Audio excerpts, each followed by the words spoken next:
What's happening, everybody? Welcome to another episode of Unparalleled Sports Talk with yours, Kwame Fisher Jones. As always, I am him. Today, I want to talk about the Oakland / Los Angeles / Las Vegas Raiders and their rumored desire for Kirk Cousins or possibly Justin Fields. Look, bottom line is they need to stay away from Kirk Cousins. Bottom line is they need to stay away from Justin Fields. Bottom line is the Raiders need to start from scratch. Where the hell is scratch? Way back there. They need to start from the beginning. Not because they're on the cusp of winning anything or not because of anything else other than the fact that Patrick Mahomes resides in their division and you need to get better to not beat him consistently, but at least compete with him consistently. That's the issue. It's not an issue with Kirk Cousins. Kirk Cousins is a solid quarterback. I call him functionally consistent. Things break his way. He's a guy that could possibly get you to the playoffs. He's got a 1-3 playoff record. Nothing to get you all tingly about. Nothing to get you excited. Justin Fields, conversely, your offensive coordinator, who was a story for another day, was the worst possible decision they could have made it offensive. I would have rather have seen them go with Byron Leftwich or maybe a young up-and-coming guy. But to go with a dude that coached the Chicago Bears and what was it? The Green Bay Packers. I'm not excited about that at all. And that's the problem with the Raiders. They need to start from the beginning. They need to build, not trying to reload or retool, build. Start from scratch, build a foundation. They need to sign someone who can, like I said, not just look, you don't want to fight for second place. You want to be fighting for first place. And with Justin Herbert and the Chargers in your division now with Harbaugh, there's a chance they could go either way. You don't know what's going on with Denver QB1, but chances are they will be a perennial loser until they get rid of Sean Payton. So even in your worst case scenario, you'll be fighting for second or third. So why not start and rebuild? And again, if they'd gone with Byron Leftwich, I might have been more intrigued with Justin Fields just because there might have been an opportunity to save him. But I feel like Chicago's ruined Fields. I was a big Fields dude coming out of the draft. I just don't see it there anymore. And if you're the Raiders, why would you want to hitch your wagon to a damaged anything? Why do you feel like you want to fix somebody? And when you look at Cousins, you're going after a guy that this is his third stop, a dude that more than likely isn't going to register anything on the Richter scale. And even if he plays at the highest level, reaches his highest ceiling, what is that? He's not a playmaker quarterback, and that's what you need. You need more leader than playmaker, but you still need a playmaker. But what you need in that huddle is a guy that can snatch some collars, put some nipples to the wind, and introduce you to a new Raiders era. And repeat that. You want a guy that's going to snatch some collars, throw some nipples to the wind, and take you into a new Raiders era. But when you come back to Cousins, and I want to just emphasize this point, you look at the last 20 years, last 2 decades. That's how old most of you cats are that are watching this video, maybe slightly older. There's only been 5 quarterbacks that have gone to the Super Bowl as retreads. 5 as retreads, meaning the team that they originally drafted them was not the team that they took to the Super Bowl. And of those 5, only 2 won. Think about that for a moment. Only 2 won. Or excuse me, only 3 won. You had Stafford with the Rams. I don't think you got the Rams offense with Sean McVay coming through that door. Love Antonio Pierce. Players coach, I'd like to see him not talk about he got recipes. You ain't Gordon Ramsay out this mofo. Let's stop talking about recipes. Just focus on the field right now. Focus on getting these dudes in line. You got Tom Brady, say less, Tom Brady, and Drew Brees. And then you can throw Peyton Manning into the mix also. So 4. But Manning and Garoppolo round out that 5, and they lost. In fact, Manning lost with the Broncos, who he won with, but he also lost with the Broncos, and Garoppolo, who lost with the 49ers. But that's 5 quarterbacks in 20 years. Quote the great philosopher Jay-Z, I can divide. We know those numbers. That's not good. Success building that does not lead to. So you have to understand that if you're going after Kirk Cousins, the ceiling at best for him is not going to yield a Super Bowl win. You're not going to be able to compete with Patrick. I mean, let's be real. Cousins struggled to compete with Aaron Rodgers. All right. He struggled to compete with what's the quarterback? What's the quarterback in Detroit? Exactly. And even though you may know his name, you get the point of what I'm saying here. He struggled to compete on that level. He's going to be going up against one of the best to ever do it. One of the best to ever lace them up. That doesn't make sense. That's not the direction you want to go. You got to start from scratch. You have to look at this draft. You got the 13th pick in the draft. You need to look at defense. You need to look at defense. And your quarterback is a guy, like I said, you want more leader. You want a guy that's going to come in and command the huddle, but is also going to grow. And I know you got Devontae Adams and you want to take advantage of Adams, but the fact of the matter is the best wide receiver to ever play the game, the two best in the last 30 years, Randy Moss, Terrell Owens, how many rings they got? I'll wait. Still waiting. Still waiting. Exactly. You want to go with a quarterback that you can build around. You want to find your Russell Wilson, your Jalen Hurts. And you want to focus on rebuilding that defense, similar to what the Chiefs just did when they got rid of Tyreek Hill. Similar to what they just did. They decided to rebuild the defense. That's where you want to go if you're the Raiders. Stop trying to fix things. Stop trying to put a Band-Aid on stuff. It's broken, my man. The arm is broken. You need to cast that sucker up and let it heal. You need to go after the highest rated defensive player. Spend the better part of your draft. You got 13, 44, 77, 112, 150, 192, 34. Some good amount of picks. Quickly, that's 7 picks. 5 of those should be defensive players, the highest rated players on the board. But not just the highest rated players on the board. If you're Raiders, you want leaders. You want guys that can hold themselves accountable. Guys that are self-motivated. Guys that believe that success starts with doing your job. Antonio Pierce is a desirable coach to play for. Nevada's a desirable place to live. No state income tax, yada, yada, yada.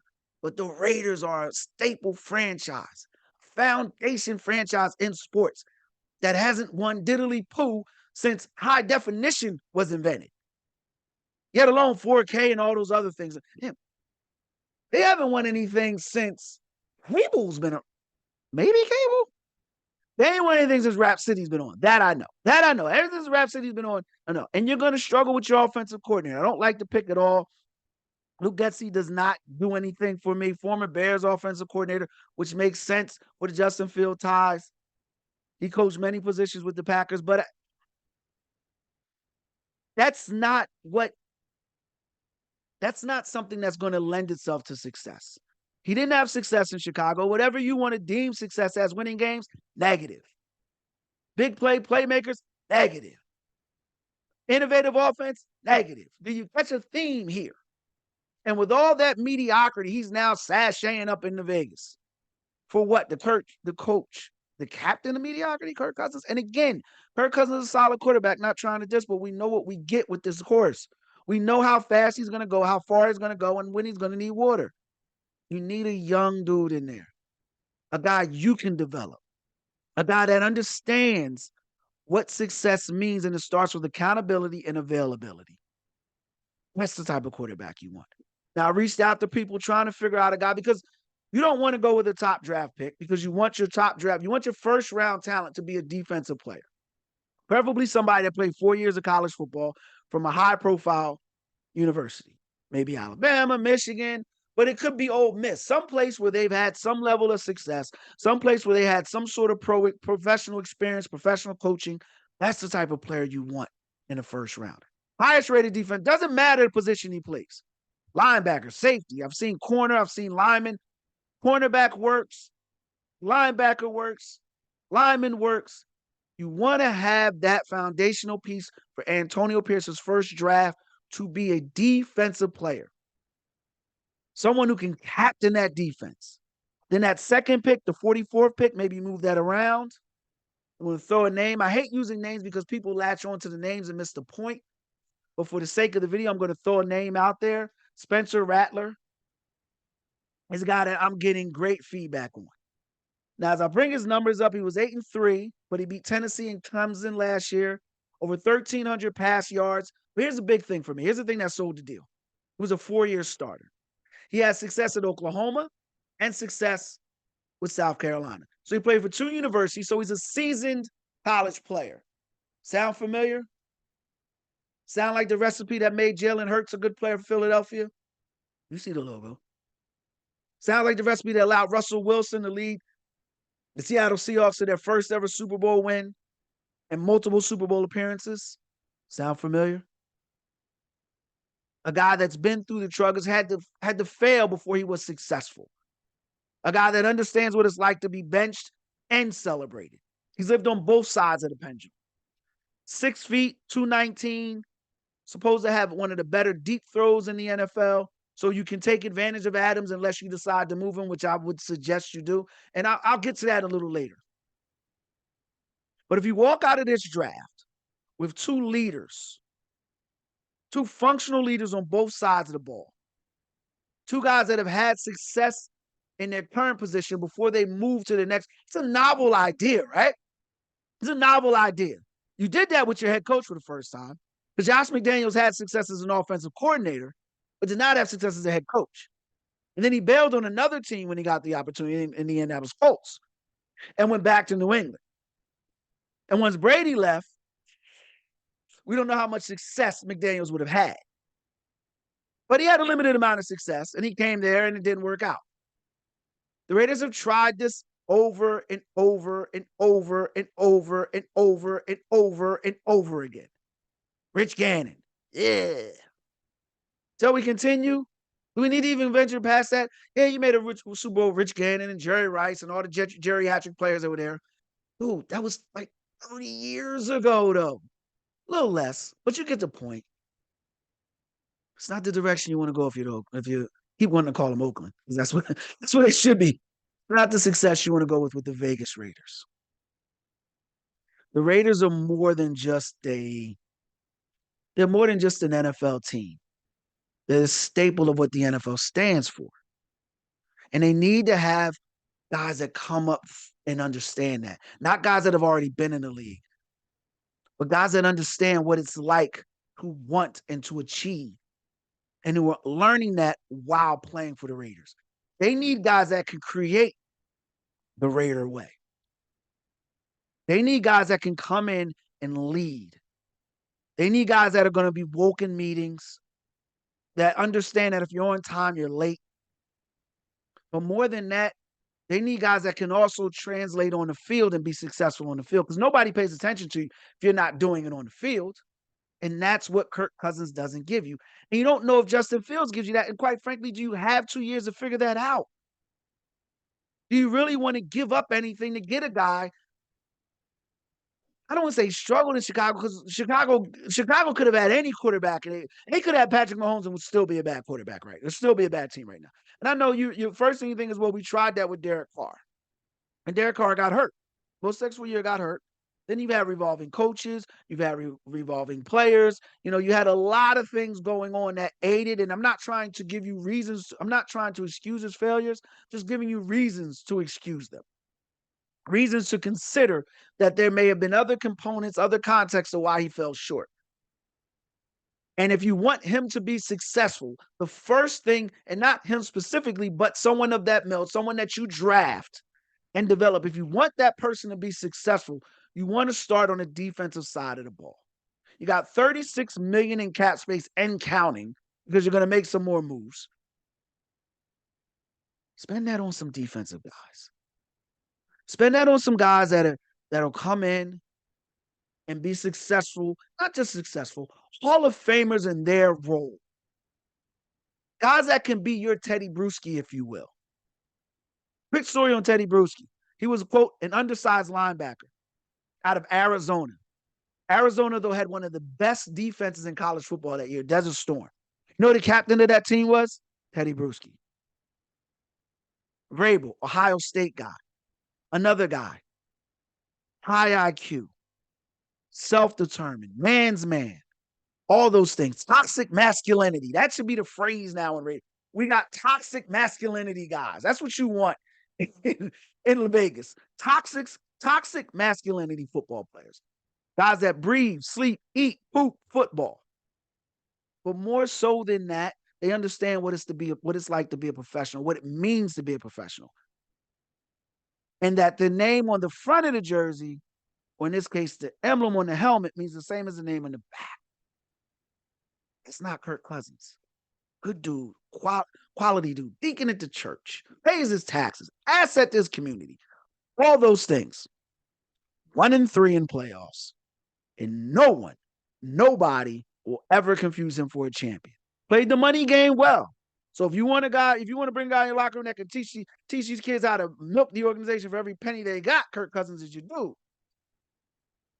But you got to get the quarterback right. Spencer Rattler, that's the guy you want to go with. Maybe not him specifically, although I think you'd be best served to go with someone that's a leader, someone that's been a 4-year starter, someone that's had success at multiple stops through multiple different systems, that knows what it's like to get up and make it happen. You don't want to bring in Justin Fields, not because he can't be those things, but because he hasn't been. And there's no reason to find out if he can't do it here. You don't want to hitch your wagon to another player that could possibly come in and be more named, be more acclaimed than achievement. The Raiders need to rebuild because the goal is not to beat Patrick Mahomes. It's to compete with him. It's to be at the finish line, to give yourself an opportunity year in and year out to knock the piss out of Kansas City Chiefs. If you do that, you'll be okay. But if you start trying to find ways and run out here talking about we got the recipe and try, that type of greatness will adjust. That type of greatness will come back and say, you know what? I can't jump over the defense anymore, so I work on my pull-up. Or I can't do a pull-up anymore, I'm going to work on my baseline fadeaway. Right now, Patrick Mahomes has a list of everybody that's ticked him off. And he's in the lab working on something else to adjust to whatever you're doing. So if you think what worked last week is going to work this week, you're going to be looking for a new job next week. I'm going to repeat that again. If you think what worked last week is going to work this week, you're going to be looking for a new job next week. Very important. Antonio Pierce knows that as a former player, champion, guy that came through the mud and got it. I hope his voice is being heard. I hope the hired offensive coordinator is not an example of what's to come down the pike for them, because it's no good if you can sit at the table if they don't let you pick the meal. It's no good. At that point, you'd be better off waiting outside. So we're going to keep an eye on the Raiders. Hopefully, Kirk Cousins, again, to wrap it up with a bow. Avoid Kirk Cousins. Avoid Justin Fields. Draft Spencer Rattler. Spend that 13th pick on a defensive player. Spend that, the next 77, 112 on the highest rated defense. Even if you come out of this draft with 5 cornerbacks, no one cares because they'll find a way to play on the field, whether it's special teams, whether it's safety, whether it's through injury. You want to get the best, highest IQ football players you can find. And that'll be the way you get back into the success that the Raiders used to have when they just invented color TV, I believe. That's it for this episode of Unparalleled Sports Talk. If you enjoyed the podcast, make sure you like, share, subscribe. Do whatever your podcast platform allows you to do. And as always, we appreciate your time here. You be easy.